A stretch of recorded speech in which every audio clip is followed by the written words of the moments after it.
Ya, pemirsa, video di YouTube yang marak memperlihatkan pimpinan Ponpes ini melakukan ataupun mengejar dukun santet dan juga hal-hal mistis lainnya ini viral di media sosial dan kerap dijadikan konten-konten YouTube. Kita lihat informasi lengkapnya seperti apa dan juga bagaimana menyikapi hal ini.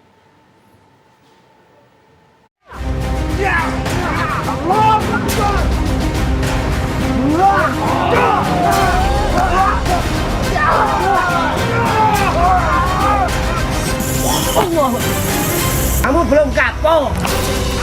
Aksi mengejar dan menghukum para dukun santet kini marak dijadikan konten di YouTube.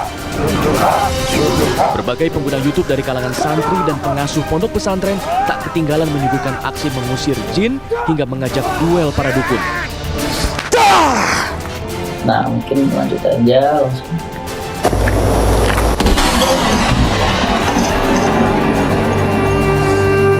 Aksi Gus Idris yang videonya belakangan viral karena disebut-sebut ditembak saat live streaming menjadi salah satunya. Pengasuh pondok pesantren Thoriqul Jannah di Ngaju, Malang, Jawa Timur ini memiliki pengikut di atas 1 juta subscriber karena kontennya mengejar dukun yang berbuat hal tak baik.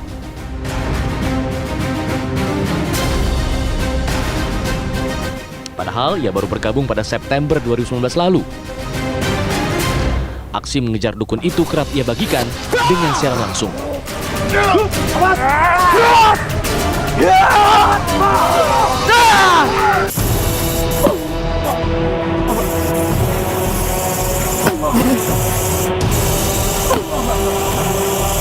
Ada pula channel Kang Ujang Bustomi yang juga menyuguhkan aksi serupa. Namun pengikutnya di YouTube lebih banyak, mencapai 5 juta subscriber lebih. Kang Ujang merupakan pemimpin padepokan anti galau di Cirebon, Jawa Barat. Baru aktif di YouTube Januari tahun lalu, video-videonya sudah ditonton lebih dari 400 juta kali.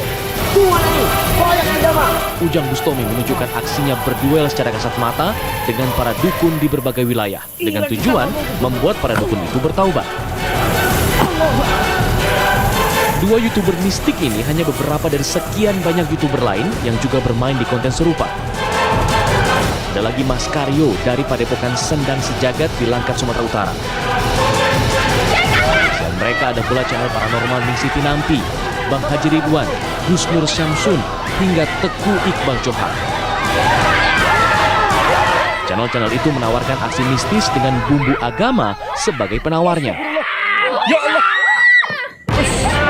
Sejauh ini memang tak ada yang mempermasalahkan keberadaan YouTuber mistis, sampai kemudian kasus video hoax Gus Idris tertembak mencuat.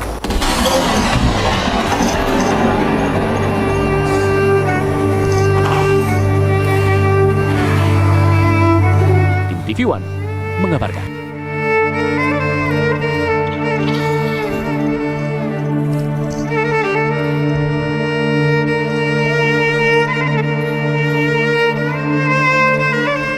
Pemirsa, untuk membahas mengenai fenomena video berkonten mistis dilihat dari sisi agama, kita sudah tersambung dengan Ustadz Fahmi Salim. Assalamualaikum, selamat siang Ustadz. Waalaikumsalam warahmatullahi wabarakatuh. Mas Rizky, apa kabar? Sehat, semoga Ustadz dalam keadaan sehat. Ustadz, kalau kita lihat banyak sekali hingga saat ini konten-konten berbau mistis ini muncul di YouTube begitu ya, dijadikan konten, dan ada ustadz-ustadz juga yang mengusir dukun-dukun santet, mengajak agar tidak melakukan hal-hal yang seperti itu. Nah, dari sisi agama melihatnya seperti apa Ustadz? Saya malah baru tahu kalau ada YouTuber isi kontennya itu tentang santet nih, perdukunan. Ya, ini luar biasa ya. Memang sekarang YouTube ya atau platform yang serupa ini dapat menjadi profesi baru sebagai YouTuber itu karena dapat menghasilkan pendapatan yang cukup lumayan. Apalagi kalau subscribernya banyak, viewersnya terutama, dan interaksi ya, like, share, and comment itu sangat banyak, maka ini akan menghasilkan pendapatan yang cukup besar. Ya, saya tahu begini karena saya juga YouTuber juga walaupun sedikit gitu ya. Nah, ini persoalan santet, perdukunan ini kan sudah difatwakan oleh Majelis Ulama Indonesia. Ya, Majelis Ulama Indonesia ini kalau saya kutip ya, dalam fatwa nomor 2, ya, fatwa nomor 2 tahun 2005. Itu sudah lama ini ya, sudah 16 tahun hampir. Ya, sudah 15 tahun lebih ya. Itu di tanggal 26 sampai 29 Juli 2005 ketika MUI melaksanakan musyawarah nasional ya yang ke-7 ya, itu telah mengeluarkan fatwa yang jelas bahwa kesimpulan dari fatwa ini ada 3 poin. Pertama, praktek perdukunan itu dan juga peramalan, ya, meramal sesuatu, istilahnya meneropong perkara hal-hal yang gaib, masa depan sebagainya, itu adalah hukumnya haram. Segala bentuk praktek perdukunan ya dan peramalan itu hukumnya haram. Nah, santet ini bagian dari perdukunan.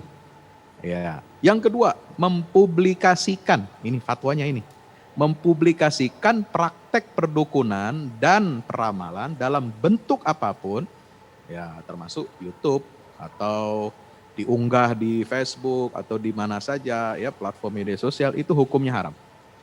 Yang ketiga, memanfaatkan menggunakan dan atau mempercayai segala praktek perdukunan dan peramalan itu juga hukumnya haram.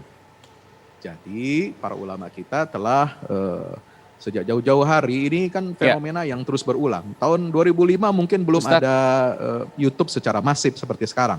Tapi ini fatwa ini sangat relevan untuk kondisi sekarang ketika banyak masyarakat Indonesia ya itu beralih tontonannya kepada YouTube.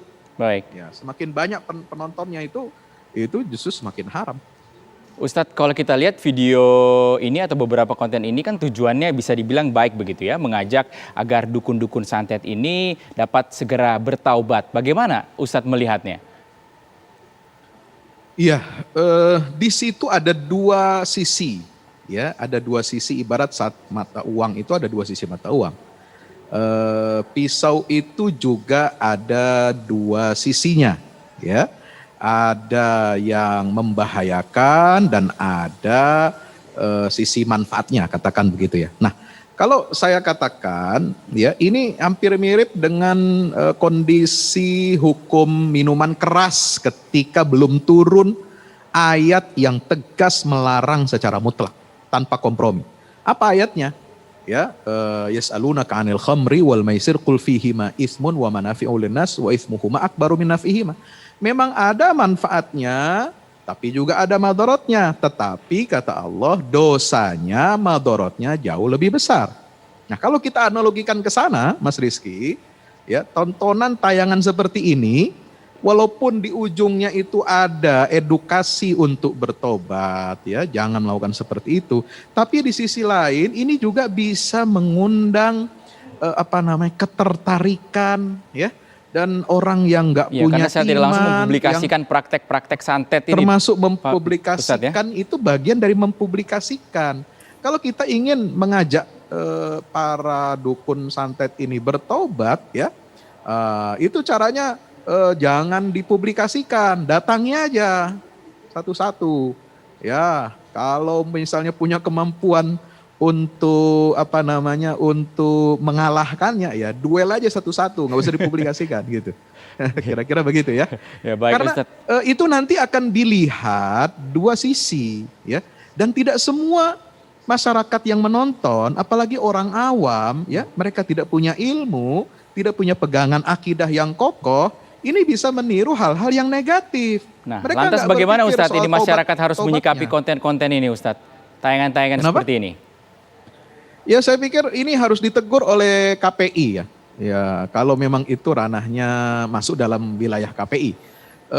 Juga mungkin perlu ada kode etik gitu ya. Pihak YouTube ini juga mesti dilobi oleh Kementerian Menkominfo gitu ya, untuk menertibkan tayangan itu dan melarang. Sebab ini juga kan ada unsur kekerasan di situ. Ya, ada violence, ya, ada aksi-aksi yang juga bisa membahayakan orang, dan ini tidak boleh ditonton oleh orang banyak. Kan YouTube punya aturan-aturan tuh, ya kan? Tidak ada tayangan seksual, ya, hubungan seksual, tidak boleh ada kekerasan, ya, darah dan lain sebagainya. Nah ini bisa dimasukkan ini melalui lobby daripada pihak otoritas yang berwenang.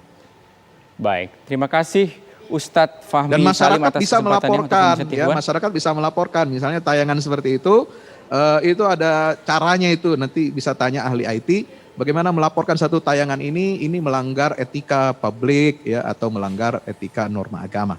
Baik. Jadi nanti pihak YouTube nanti bisa memban.